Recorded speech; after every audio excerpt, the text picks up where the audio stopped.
This is a nationwide civil emergency via point of entry from the Food and Drug Administration.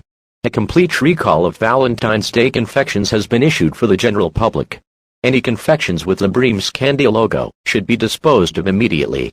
The candies contain a hallucinogenic chemical, opening the mind to harmful suggestions. These suggestions have been broadcasted over a variety of media. The purpose of these broadcasts and the identity of these perpetrators are still unknown at this time. The FDA has issued a nationwide recall of these candies from all retailers. Please, do not eat them, or harmful suggestions could result in injury or death.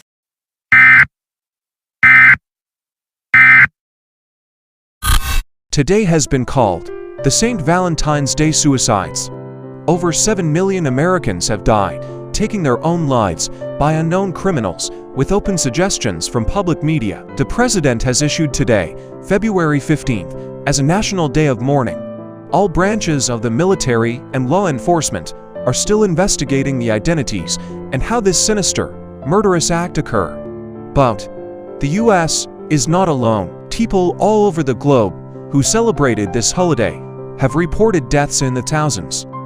Clearly, this was a premeditated terrorist act set to cause as many deaths as possible. The entire membership of the UN denies any knowledge or responsibility for these actions.